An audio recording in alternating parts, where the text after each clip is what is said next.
Hello everyone, this is your master teacher Surabhi Gupta from Vedantu and मेरी कक्षा में आपका स्वागत है। वेलकम टू टुडे सेशन, जहां पर हम लोग करने वाले हैं the entire chapter forest society and colonialism in one shot, है ना। इस वीडियो को हम थोड़ा शॉर्ट में करेंगे। हम देखेंगे क्या इस चैप्टर के इंपॉर्टेंट पॉइंट्स है, क्या आपको समझना है इस चैप्टर के थ्रू और एग्जाम में क्या क्या आ सकता है। Right now I would say कि out of all your class 9 chapters ये चैप्टर मुझे बड़ा मजेदार लगता है और सरप्राइजिंग भी लगता है, क्योंकि इवन एज अ टीचर जब मैंने ये चैप्टर पहली बार पढ़ा था तो मेरे लिए भी एक बहुत बड़ा सरप्राइज था। आई डिड नॉट नो कि हमारे फॉरेस्ट पे इतना भयंकर इम्पैक्ट था with the coming of the British, या फिर I knew but I didn't know इतने फैक्ट्स, है ना। तो ये चैप्टर बहुत मजेदार है। यहाँ इसमें जो आप फैक्ट्स के बारे में पढ़ोगे, इसमें जो आप थ्योरी और थॉट प्रोसेस के बारे में पढ़ोगे जो ब्रिटिशर्स के दिमाग में और एक्चुअली सारे यूरोपियन पावर्स के दिमाग में हुआ करता था उस टाइम फॉरेस्ट को लेके, वो आपको बहुत ही आश्चर्यचकित कर देगा। तो अगर ये चैप्टर आपके एग्जाम में आ रहा है, नहीं आ रहा है, फिर भी थोड़ा टाइम, आधा घंटा 45 मिनट्स निकाल के आज का सेशन जरूर देख लेना, आपको काफी इंटरेस्टिंग इंफॉर्मेशन मिलेगी। ठीक है, so the name of the chapter is forest society and colonialism. Colonialism क्या होता है तो आपको पता है कि जब एक देश दूसरे देश पे कब्जा कर लेता है और उसके रिसोर्सेज अपने पास ले लेता है, उसका पैसा अपने पास ले लेता है, उसका खून चूसता है, जैसे ब्रिटिशर्स ने हमारा चूसा, उसको हम कॉलोनियलिज्म बोलते हैं। तो we were a colony of the British. अब उसका क्या impact on forest society, question दिमाग में आएगा, मैम फॉरेस्ट सोसाइटी क्या होता है? फॉरेस्ट तो जंगल होता है, समाज होता है सोसाइटी, तो जंगल समाज का क्या मतलब है? देखो, समाज वहां होता है जहां लोग साथ में रहते हैं, ट्रेड करते हैं, अपना जीवन व्यापन करते हैं। तो जो लोग जंगल में अपना जीवन व्यापन कर रहे थे, तो उस समाज को, जो जंगल में समाज बना दिया था, उसको हम फॉरेस्ट सोसाइटी बोलते हैं। तो ना ही हम जंगलों के बारे में बात करेंगे कि पेड़ों पे क्या इंपैक्ट पड़ा ब्रिटिशर्स के आने पे, वहां के जो लोग थे, जो समाज था, उनके ऊपर क्या इंपैक्ट हुआ with the coming of the British, हम इसको देखने वाले हैं। क्या हमने उसको बैठे बैठे उस पूरे अत्याचार को बस सहा, या हम उसके अगेंस्ट खड़े हुए? तो हम फॉरेस्ट रिबेलियन के बारे में भी देखने वाले हैं। ठीक है, तो ये चैप्टर जो है तीन पेड़ों पे खड़ा है। पहला पेड़ है वाई डिफॉरेस्टेशन, जो हम काट देंगे, क्योंकि हम बात करने वाले हैं कि पेड़ की संख्या कम क्यों हुई ब्रिटिशर्स के आने से। दूसरा है एक नया कॉन्सेप्ट शुरू हुआ कॉल्ड कमर्शियल फॉरेस्ट्री, उसने कैसे पूरे फॉरेस्ट को इम्पैक्ट किया। और तीसरा है कैसे हमने रिबेल किया against this entire colonial laws. ठीक है, जल्दी से अगर आपने वीडियो को लाइक नहीं किया, एक लाइक कर दो। Do not forget to subscribe to the Vedantu class 9 channel. इस चैप्टर के बाद एक तरीके से आपका पूरा हिस्ट्री खत्म होता है, फिर हमारा सिर्फ डेमोक्रेटिक राइट्स रहता है, which we will do on Monday next week. तो अगर आप वो सेशन मिस नहीं करना चाहते तो चैनल को सब्सक्राइब करना मत भूलना। Alright, over every mountain there is a path, although it may not be seen from the valley। हर पहाड़ के ऊपर रास्ता है, नीचे से लगता है ऊपर कुछ नहीं है, बट ऊपर लोग पहुंचते हैं और फिर रास्ता भी अपना निकाल लेते हैं। ठीक है, इसी कोट से चलो शुरू करते हैं। अब आपको पता है कि जंगल हमारे लिए बहुत जरूरी है, वो हमको हर चीज देते हैं, छाया से लेकर ऑक्सीजन से लेकर वुड, टिम्बर, फॉरेस्ट प्रोडक्ट्स जैसे हनी हो गया, सीड्स हो गया, वगैरह वगैरह। तो हमने डिफॉरेस्टेशन क्यों शुरू कर दिया? डिफॉरेस्टेशन होता है जब हम पेड़ काटते हैं, जब पेड़ों की संख्या कम होती है, उसको डिफॉरेस्टेशन बोलते हैं। अब डिफॉरेस्टेशन कोई रीसेंट प्रॉब्लम तो है नहीं, है ना। हम लोग पेड़ बहुत टाइम से काट रहे हैं, मुगल के टाइम भी पेड़ कटते थे, पेड़ों से कट के ही लोगों के घर बनते हैं, सामान बनता है, राइट। बट कॉलोनियल रूल के टाइम क्या कहते हैं, डिफॉरेस्टेशन ज्यादा सिस्टमैटिक और एक्सटेंसिव हो गया।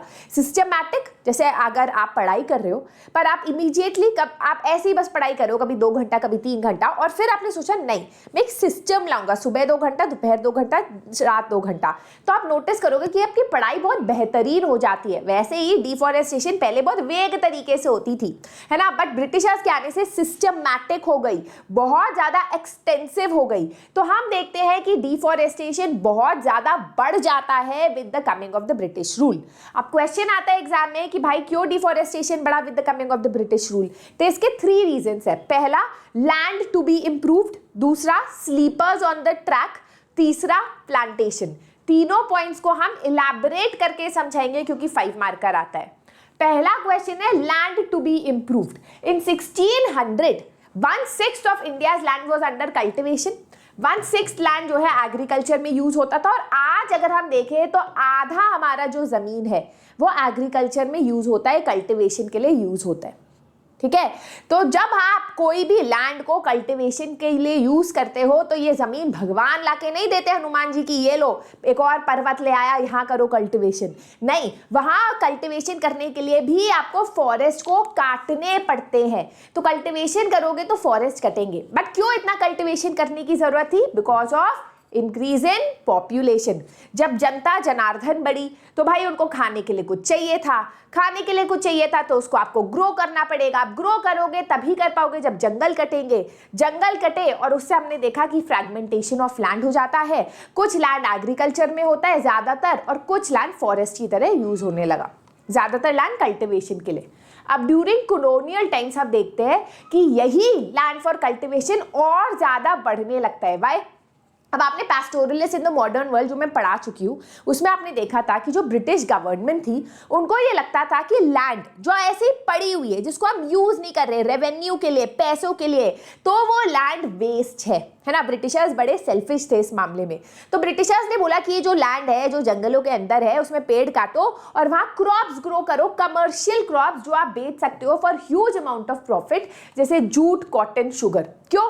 क्योंकि यार देखो ब्रिटेन में भी पॉपुलेशन बढ़ रही थी, है ना, उनको खाना खिलाना था तो इंडिया से खाना एक्सपोर्ट होता था। दूसरा, इंडस्ट्रियल रेवोल्यूशन चल रहा था ब्रिटेन में, उनकी इंडस्ट्रीज वगैरह सेटअप हो रही थी तो उस इंडस्ट्री को एग्रीकल्चरल रॉ मटेरियल चाहिए था, है ना। तो उन्होंने हमारे देश से ये सब जो है कल्टीवेशन शुरू कर दिया, हमारे पेड़ वेड़ काट के, और उसको इंडस्ट्रियल प्रोडक्शन के लिए यूज किया। पता है आज जैसे हम देखते हैं कि ब्रिटेन के पास क्या है, अगर आप सोचो, है ना, तो ऐसा नहीं है it has a lot of young people, सारे बूढ़े लोग ज्यादातर वहाँ है, मतलब बट उस टाइम पे ब्रिटिशर्स ने जो हमको और बहुत सारे देशों को लूटा उसके वजह से आज भी वो एक डेवलप्ड कंट्री है ना। मतलब नॉट टू से, मतलब आई एम नॉट सेइंग गंदा कंट्री, लोग गंदे, मैं ऐसे जनरली बोल रही हूँ कि हिस्ट्री को हमें देखने की जरूरत है कि क्यों आज कुछ देश आगे और क्यों हम एज अ कंट्री थोड़े पीछे, है ना। एनीवेज आगे बढ़ते हैं। Second reason is British government को लगता था that forest are unproductive and we should bring them under cultivation, because as I told you main reason, क्योंकि उन्हें लगता था कि यार कल्टिवेशन करेंगे तो फार्मर्स लैंड रेवेन्यू देंगे, पैसा आएगा, अब वो जो प्रोड्यूस करेंगे वो इंडस्ट्रियल प्रोडक्शन में भी यूज होगा, तो भाई फायदा ही फायदे का सौदा है। So between 1880 and 1920 cultivated area rose to 6.7 million hectares. पता है उस टाइम पे ना क्या माइंडसेट हुआ करता था कि अगर आप इंडस्ट्री से स्मोक देख रहे हो, काला धुआं, तो आज हमें क्या लगता है, हाई पोल्यूशन, दुख होता है, पर उस टाइम होता था यार ये काला धुआं हमारा प्रोग्रेस है, लोग खुश होते थे उसको देख के। वैसे ही जंगलों को देख के लोगों को लगता था यार हमारा देश पिछड़ा हुआ है, अगर हमें एडवांस रहना है तो पेड़ काटो। Expansion of cultivation was seen as a sign of progress, पर आप कल्टिवेशन तभी कर पाओगे जब पेड़ कटेंगे और you will bring the land under the plow, मतलब कल्टिवेट करोगे प्लाउ से, राइट। दूसरा reason why deforestation increase under British rule, क्यों डिफॉरेस्टेशन बढ़ गया ब्रिटिश रूल के अंदर, वो sleepers on track. Sleepers on track क्या होता है? अब आपने अगर रेलवे ट्रैक देखे पुराने वाले, अब तो काफी रेनोवेट कर दिए गए हैं, बट पुराने वाले आज भी ऐसे ट्रैक्स है कि ऊपर जो ट्रैक है उसके नीचे वुडन ऐसे स्लीपर्स लगाए जाते हैं उनको बैलेंस करने के लिए।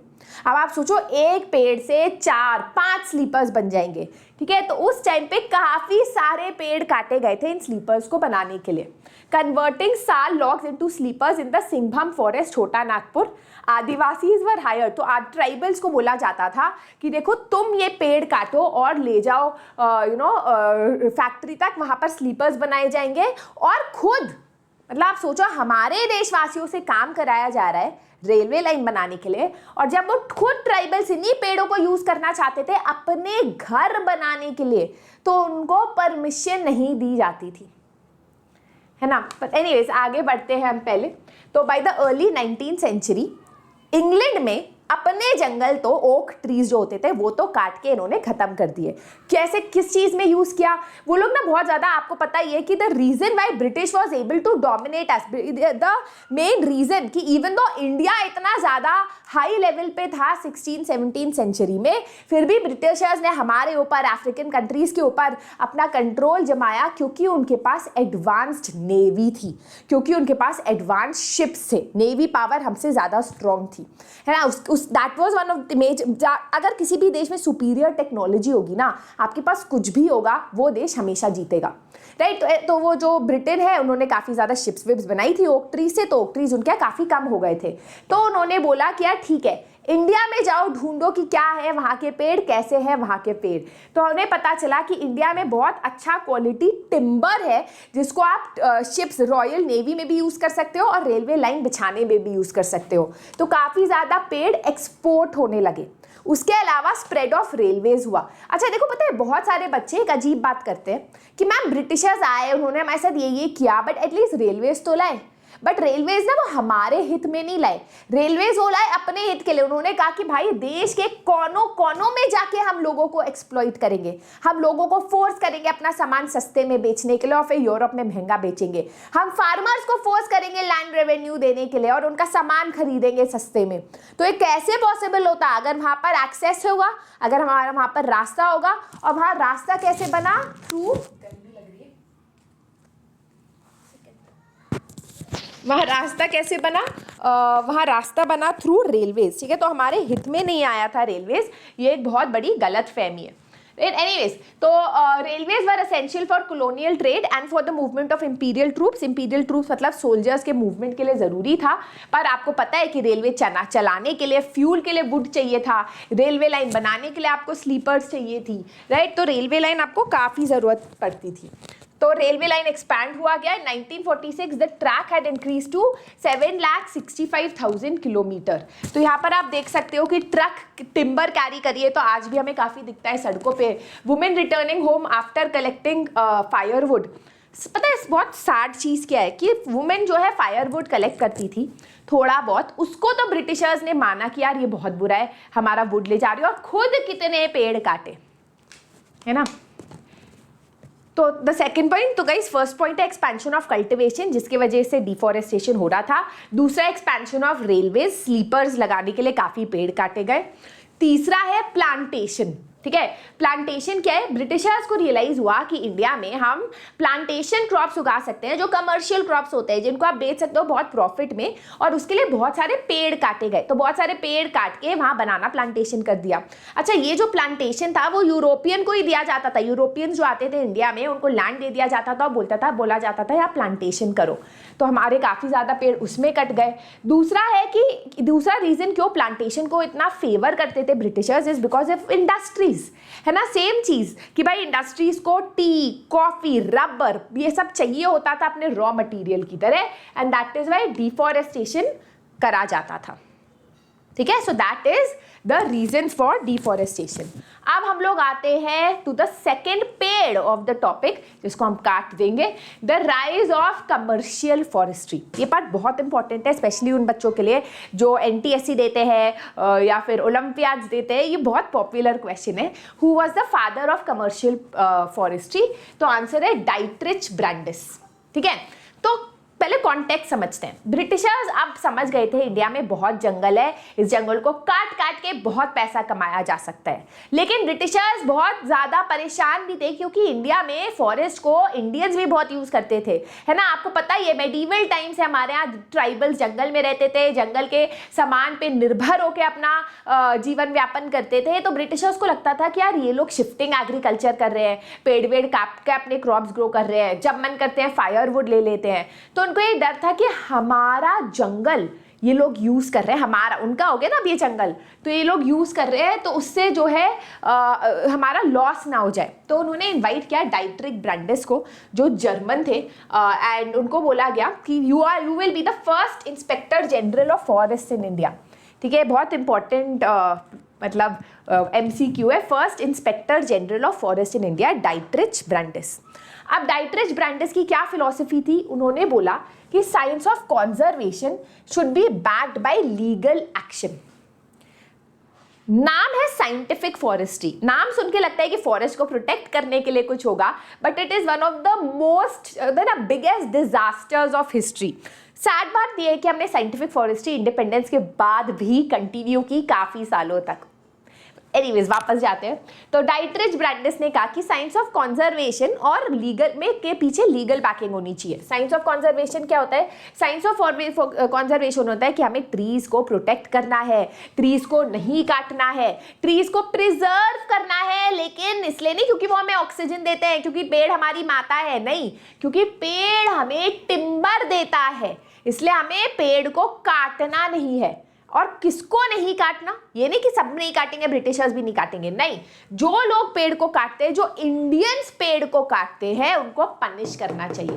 देखो, पेड़ कटेगा तो सिर्फ ब्रिटिशर्स काटेंगे और टिम्बर के लिए काटेंगे, है ना। कंजर्व करना है, साइंस ऑफ कंजर्वेशन इस पेड़ को बचाना टिम्बर के लिए, और जो पेड़ किसी और रीजन से काट रहा है या पेड़ों को यूज कर रहा है, उसको पनिश किया जाए, ठीक है। तो इस काम के लिए डाइटरिच ब्रैंडिस ने क्या एक्शन लिया? पहले तो उन्होंने IFS, इंडियन फॉरेस्ट सर्विस, जो आज भी हमारे देश में है, 1864 में एस्टैब्लिश की। उन्होंने इंडियन फॉरेस्ट एक्ट ऑफ 1865 भी किया, जहां पर आपको पता है कि सारे फॉरेस्ट को स्टेट प्रॉपर्टी एस्टैब्लिश कर दिया गया, कि सारे देश के फॉरेस्ट जो है ब्रिटिशर्स की प्रॉपर्टी है। The imperial forest research institute वो सेटअप इन देहरादून in 1906। आज भी देहरादून में इंडियन फॉरेस्ट सर्विस का हेडक्वार्टर्स है, ये अकेडमी है, राइट। और वहां पर पढ़ाया गया the concept of scientific forestry. है क्या साइंटिफिक फॉरेस्ट्री? साइंटिफिक फॉरेस्ट्री का मतलब था कि जो जंगल वाइल्ड में पैदा हो रहे हैं वो बेकार है, वो वाइल्ड है, वो प्रिमिटिव है, वो बैकवर्ड है, उन सबको काट दो और उसकी जगह एक ही हाइट के ट्रीज, एक ही तरीके के ट्रीज को ग्रो करना, उसको बोला जाता था scientific forestry. In scientific forestry, natural forests which had different kinds of trees were cut down. In their place, one type of tree was planted in straight rows. इसको बोला जाता था plantation. This is the Imperial Forest School, Dehradun.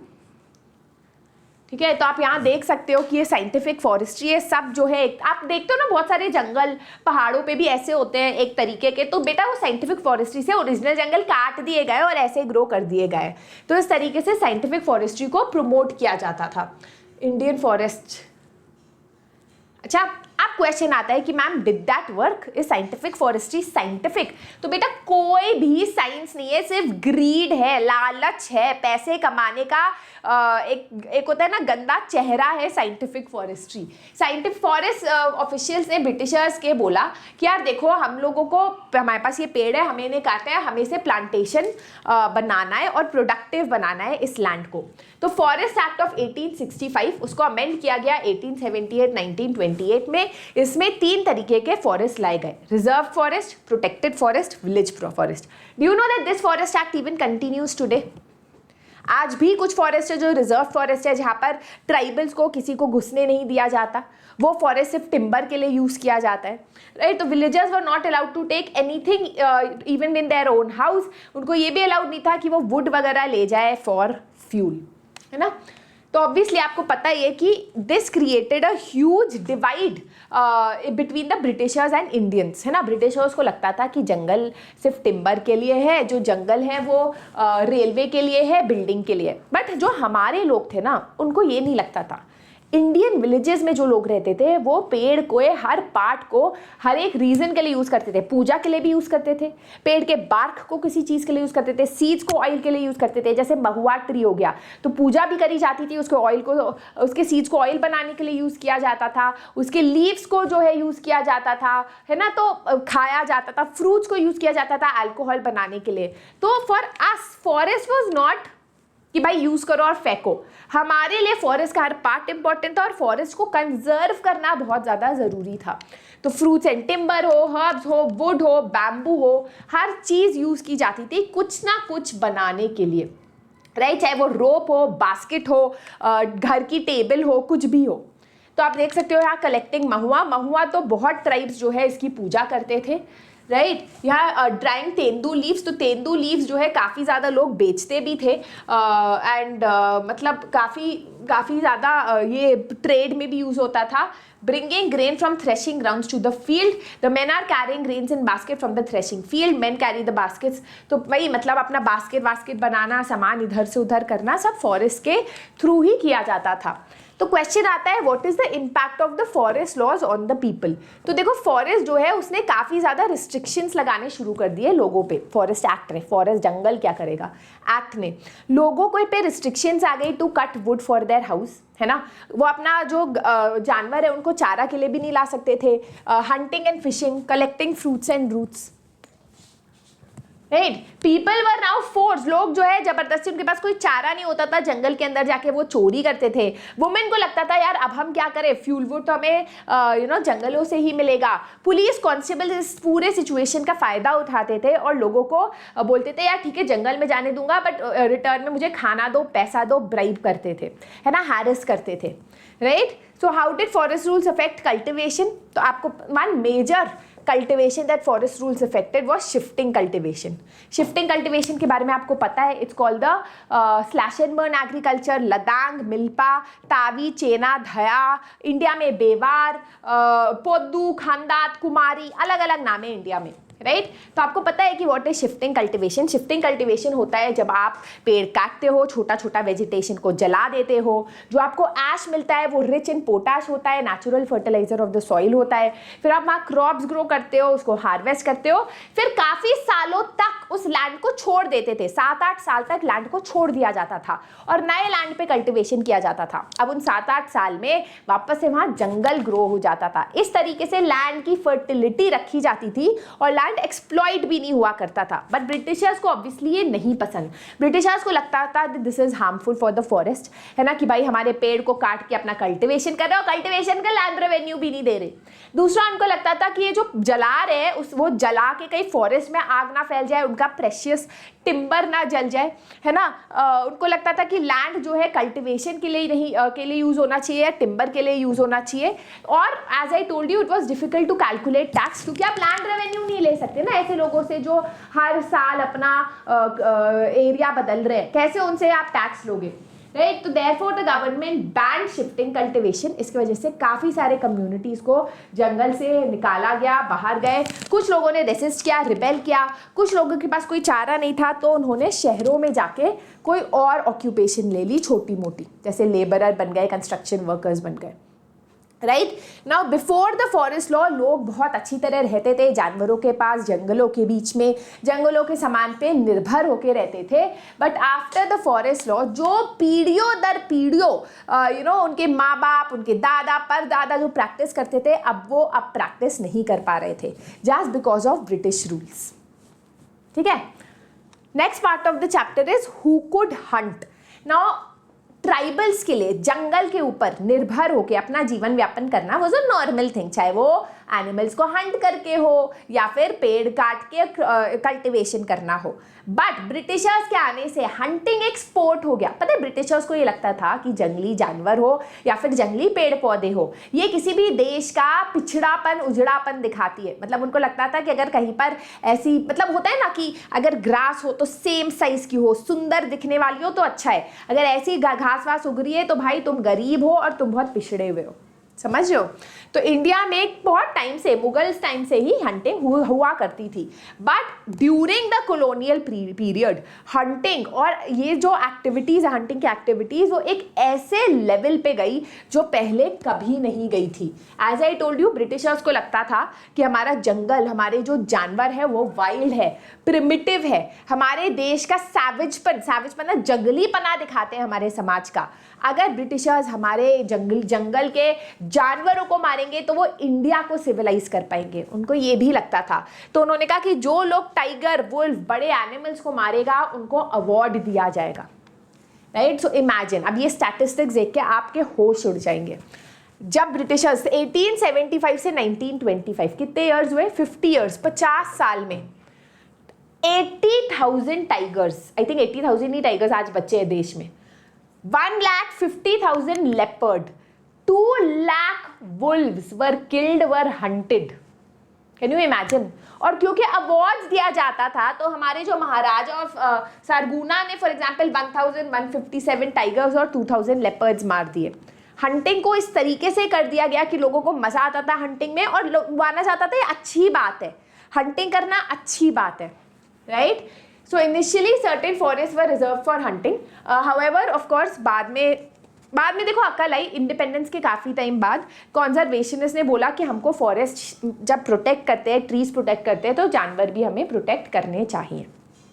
ठीक है, अब जो forest laws आए, क्या उसका कोई पॉजिटिव इम्पैक्ट भी था? हाँ, देखो बहुत सारे लोगों ने पहले भी करते थे। आपको if you remember Mughal period जब आपने पढ़ा, तब आपने देखा कि ट्राइबल्स के साथ राजा वगैरह काफ़ी ज़्यादा ट्रेड करते थे, चाहे वो बंजाराज हो, ट्राइबल्स हो, उनसे फॉरेस्ट प्रोड्यूस लेना और फिर रिटर्न में पैसा वैसा देना, ऐसा बहुत होता था। बट ब्रिटिशर्स आए और ये सब लॉज आए, तो बहुत सारी कम्युनिटीज़ ने इसको अपॉर्चुनिटी लेके फॉरेस्ट प्रोडक्ट्स को ट्रेड करना शुरू कर दिया to the Britishers.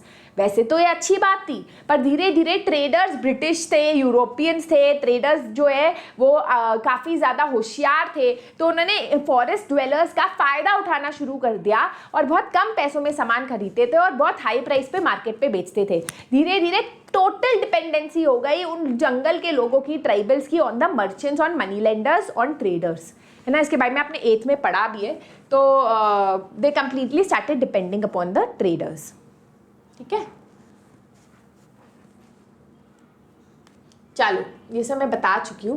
In Assam both men and women from forest communities like Santhals and Oraons from Jharkhand, Gonds from Chhattisgarh were recruited in tea plantations. कुछ लोग जो है टी प्लांटेशंस में काम करने लगे क्योंकि भाई जंगल से उनको निकाल दिया गया था, उनके वेजेस बहुत कम थे, पैसा उनको बहुत कम दिया जाता था, कंडीशंस ऑफ वर्क बहुत बुरी थी। ऐसा नहीं है कि भाई बहुत अच्छी तरीके से ट्रीट किया जा रहा है। और सबसे बुरी बात थी प्लांटेशंस की कि उनको आज़ादी नहीं थी अपने घर वापस जाने की।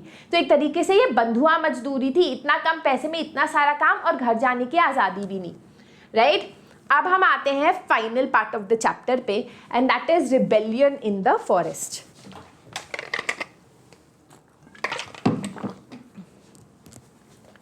तो गाइज ये सब जो हुआ, इसके बाद एक प्रश्न दिमाग में आता है कि जब ब्रिटिशर्स हमारे साथ ये सब कर रहे थे तो क्या हम चुप बैठे हुए थे, या हमने भी अपना सीना चौड़ा करके बोला बस बहुत हुआ, है ना। तो यहाँ पर भी हमारे साथ कुछ और आपने इनका नाम भी सुना होगा। फॉर एग्जाम्पल संथल ट्राइब में सिद्धू और कानू, छोटा नागपुर में बिरसा मुंडा, जिसके बारे में आपने क्लास 8 में पढ़ा है। आंध्र प्रदेश में अल्यूरी सीतारमन राजू, RRR अगर देखिए तो समहाउ लूजली उन पे बेस्ड है।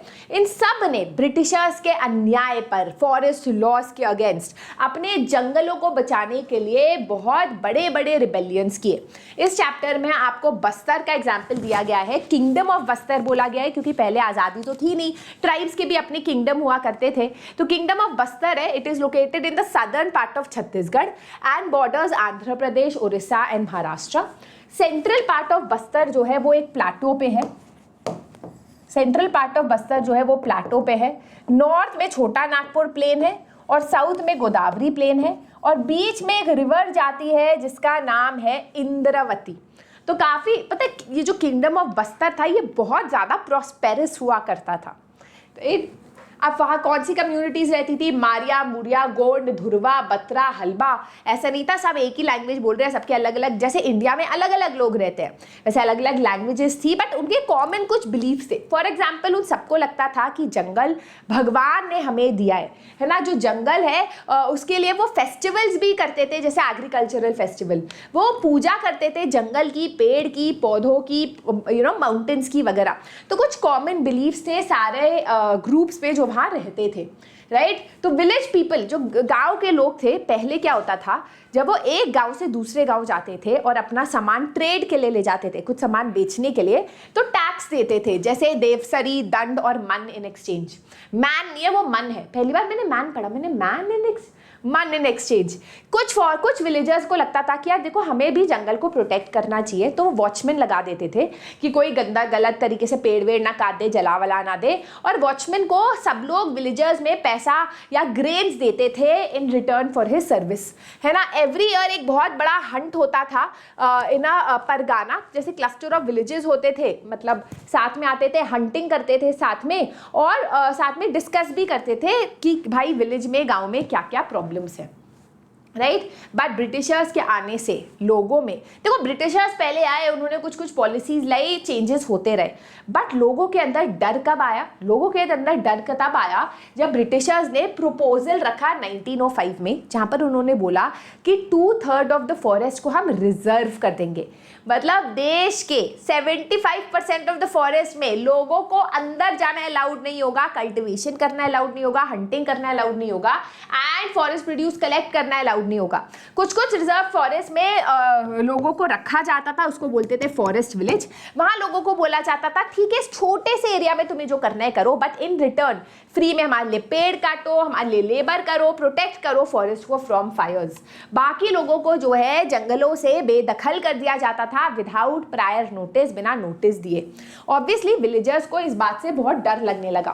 देखो गांव में जाके ऐसा नहीं है, स्पेशली जो लोग बिल्कुल ही निर्भर है जंगलों पे, अब जंगल ही नहीं रहेंगे तो कैसे वो अपनी जिंदगी जिएंगे। लैंड रेवेन्यू बढ़ा दिया था ब्रिटिशर्स में, जमीन का रेंट भी बढ़ा दिया था, फैमिन होने लगा था, बहुत शॉर्टेज ऑफ फूड इशू होने लगा था। रिजर्वेशन की बात आई तो लोगों ने कहा यार बस अब हम और नहीं सह पाएंगे, अब हम और नहीं सह पाएंगे। ठीक है, तो लोगों ने डिस्कस करना शुरू कर दिया आपस में, जो है इनिशिएटिव सबसे पहले लिया गया by the Dhurwas of the Kanger forest, क्योंकि वहाँ रिजर्वेशन सबसे पहले हुआ।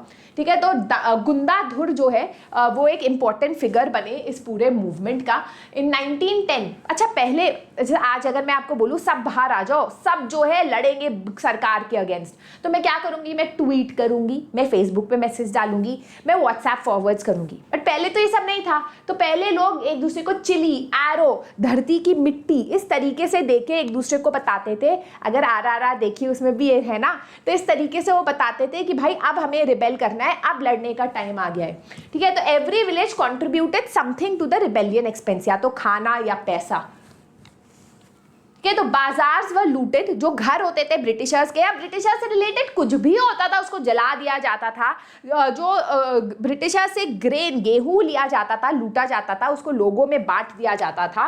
Right, most of them attacked anything that was related to the British. For example William Ward एक मिशनरी थे, उन्होंने लिखा from all directions came streaming into Jagdalpur police, merchants, forest peon, school master and immigrants. हर जगह से tribals जो है घेरा कर रहे थे और मार रहे थे, और ऑब्वियसली यार वो थक गए थे, है ना। सो द ब्रिटिशर्स ने ट्रूप सेंड किए उनको दबाने के लिए। पता है जब हम मूवी देखते हैं, जैसे RRR हो गई या कोई भी ट्राइबल मूवी देखते हैं, तो हम उसमें देखते हैं कि ब्रिटिशर्स कितनी ज्यादती कर रहे हैं ट्राइबल्स पे, और हमें लगता है कि ये फैक्ट है या फिक्शन है, कितना सच है। मैं बताऊँ, सच जितना दिखाया जा रहा है उससे भी बदतर है। तो इस रिबेलियन को भी ख़त्म करने के लिए ब्रिटिशर्स ने बहुत एट्रोसिटीज़ थी की विलेजर्स के साथ। बिल्कुल ही एक होता है ना कि जान देना और अंदर की स्पिरिट, आत्मा को भी ले लेना, उतनी भयंकर एट्रोसिटीज़ की। बहुत लोग जो है भाग गए, जंगलों में भाग गए, लेकिन ब्रिटिशर्स कभी गुंडाधुर को नहीं पकड़ पाया, है ना। इसके वजह से जो रिजर्वेशन की पॉलिसी थी उसको सस्पेंड कर दिया गया। बोला गया कि यार ठीक है 2/3 तो ज़्यादा हो गया है, बट आधा फॉरेस्ट को रिजर्व कर दिया गया। राइट, बट अब आप कहोगे कि इंडिपेंडेंस के बाद शायद हमें थोड़ी शांति मिली होगी, तो नहीं।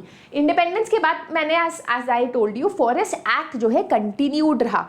1970s में वर्ल्ड बैंक ने खुद बोला था कि इंडिया का 4600 एकड़ में जो साल फॉरेस्ट है उसको काट के ट्रॉपिकल पाइन लगाया जाए, जिससे उसे पल्प मिलेगा, और पल्प जो है पेपर इंडस्ट्री में यूज होगी। वो तो हमारे देश के ट्राइबल्स हो गए, कॉन्जर्वेशनिस्ट हो गए, एनवायरमेंटलिस्ट हो गए, जिन्होंने काफ़ी प्रोटेस्ट किया, जिसके वजह से ये पूरा प्रोजेक्ट को स्टॉप किया गया। राइट, अगर आज हम देखें सिंस द 1980s, सोचो 1980s तक लोगों को लगता था scientific forestry is the right way ahead.